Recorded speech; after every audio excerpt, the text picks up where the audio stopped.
Right now, I'm trying my hardest not to binge watch Heated Rivalry for the 12th time. Shane and Ilya have officially taken over my algorithm, and honestly, I think I need help. So in a desperate attempt to break the addiction, I decided to give Off Campus a chance.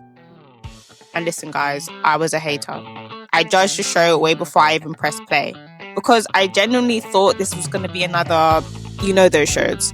Overly done sex scenes, the toxic guy that likes the girl but he's mean to everybody else, the abuser, the manipulator, the I lied to you because I love you guy, all that rubbish. I couldn't deal with it anymore. I have parents enough of you! But halfway through this episode, I thought to myself, wait, hold on, wait, hold the phone. Are these hockey players actually decent human beings? Hey. Are they good people? What? That was the most shocking part to me. The men in this show were actually good guys. I mean, I was flabbergasted.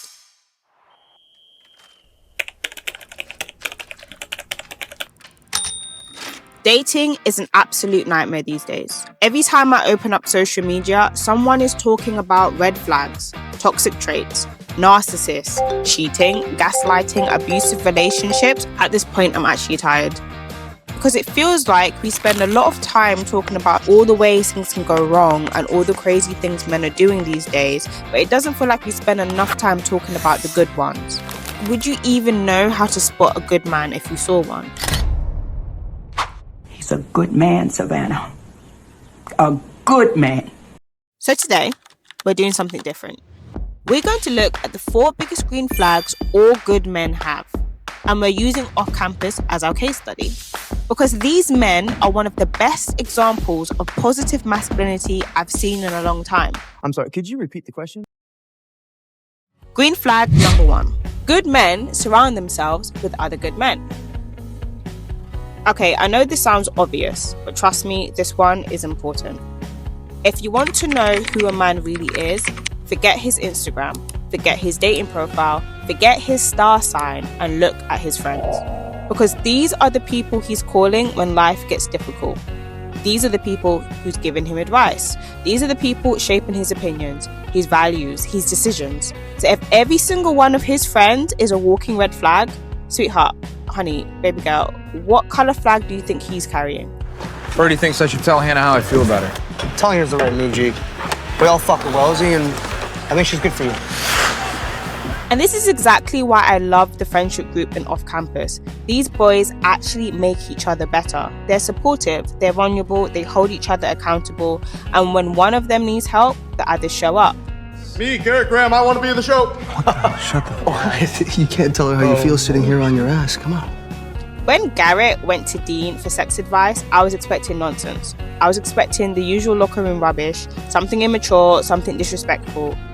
But instead, The single, most effective, highly recommended, enjoyed by all tool at your disposal. Trust. That's it. She's just gotta feel completely safe, completely relaxed. But consent is key. Dean gives Garrett genuinely thoughtful advice about communication, comfort, and consent. I sat there thinking, well, damn, is this a man or a king? Which one is it?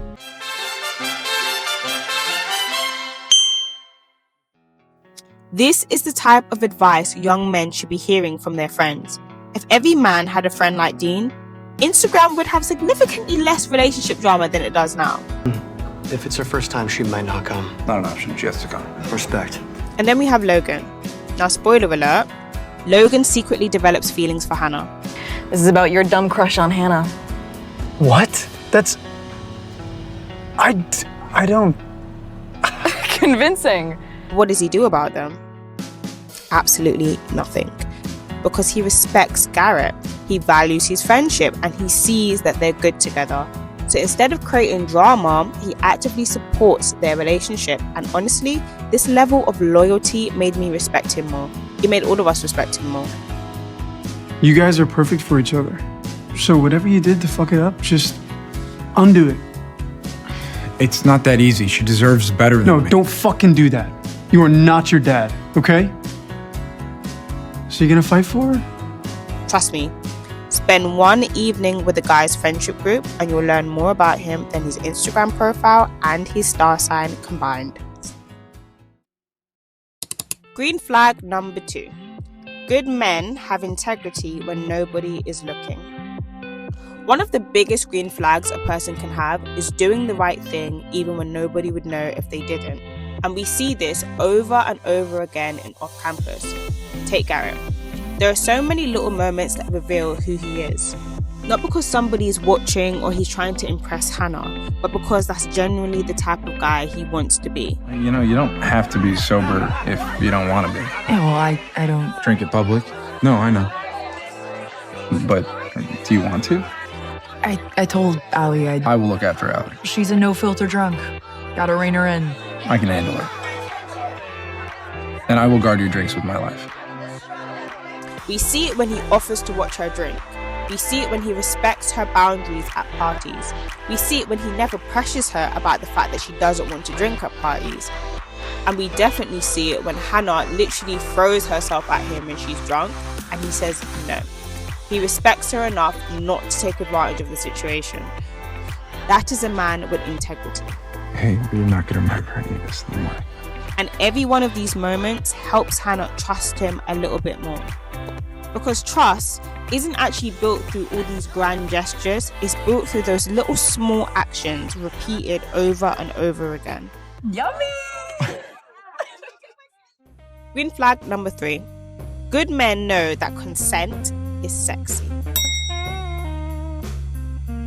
I generally don't know when people decided that asking for permission was somehow cheesy or unromantic or ruining the moment. For years, movies tried to convince us that the sexiest guy in the room was the one that was cocky, the aggressive one, the dominant one, the mysterious one, the one that's apparently communicating through intense staring. And don't get me wrong, confidence is attractive, assertiveness is attractive, knowing what you want is attractive, but there's a difference between confidence and entitlement. A man can be confident and still make a woman feel safe. A man can be dominant and still care about consent.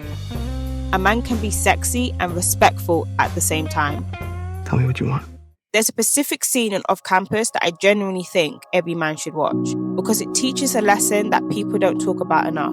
Sometimes yes can mean no. I was drunk. I called you. You came here. I made a mistake. But you obviously missed me. I didn't know what I was doing. Now, I know that's difficult. Nobody can read minds, but part of being a good partner is paying attention. Body language, tone of voice, energy, slight hesitations. We're human beings. We can feel when something is off. I think we should stop. I don't want to stop. I can do this. No, you don't have to. But I want to. I mean, you can walk into a room and sometimes you can instantly feel the tension. The same thing applies when you're with somebody. You can feel when they're relaxed. You can feel when they're nervous. You can feel when they're holding back.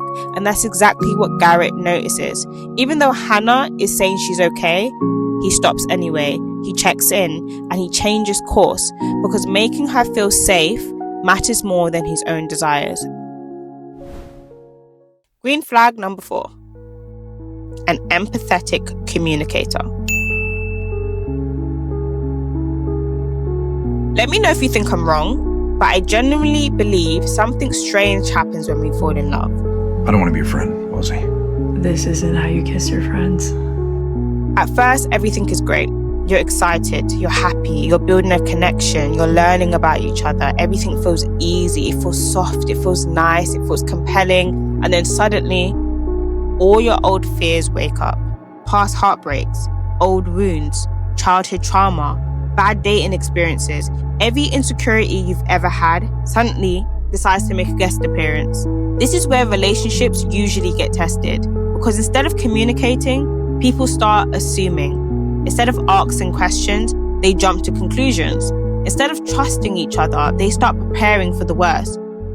Are you okay? Where were you? There was a moment in Off Campus where I was absolutely convinced this was about to happen, because every romance show does it, every single one. Hannah has a panic attack. She arrives late for Garrett's hockey game, and immediately I thought, this is it. Here comes the misunderstanding. Here comes the unnecessary drama. He's going to get angry. He's going to punch a wall. He's going to throw a tantrum. He's going to do something dramatic. He's going to break up with her. He's going to say she doesn't care. But instead... I called, but you didn't... No, I know. I'm sorry. I should have texted. I was dealing with something that kind of took over. Please just text me next time. I was worried about you. I know. Garrett's first thought is Hannah okay? His first thought is to be worried, because he knows Hannah would never miss his game on purpose. She would never do this to him intentionally, so something has to be wrong. His brain quickly goes to care rather than frustration, rather than assumptions, rather than distrust and fear and all these negative emotions that normally lead people to break up. I love you. I love you too. I was fucking defending you! Well, I didn't ask you to do that! And I know later on in the drama, they break up over different reasons, but even their breakup was more about the safety of the other person. It's more about them not wanting to hurt each other and them not wanting to bring up old traumas and everything like that. It wasn't about a miscommunication. If you don't take nothing from this video, take this. Empathy is one of the most powerful relationship skills you can have, because it forces you to stop looking at a situation through your own frustrations and start looking at it through someone else's fear. And that skill alone could be the difference between a relationship surviving and a relationship falling apart. And the way you just opened up in front of all those people. I want to be more like you, Wellesley. Like the girl from the green room. Okay, so let's recap. What do we learn from off campus? Well, despite what social media sometimes likes to tell us, toxic masculinity isn't the only version of masculinity that exists. There are men who value loyalty. There are men who support their friends. There are men who respect boundaries. There are men who act with integrity. There are men who communicate with empathy. There are men who understand that trust isn't something you're entitled to, it's something you earn. And honestly, that deserves to be celebrated. If the guy you're interested in is constantly showing these 4 traits, congratulations, you found yourself a keeper. And if you're a man watching this video, these are values you should be genuinely proud to be living by. I salute you. You're doing God's work. Please continue.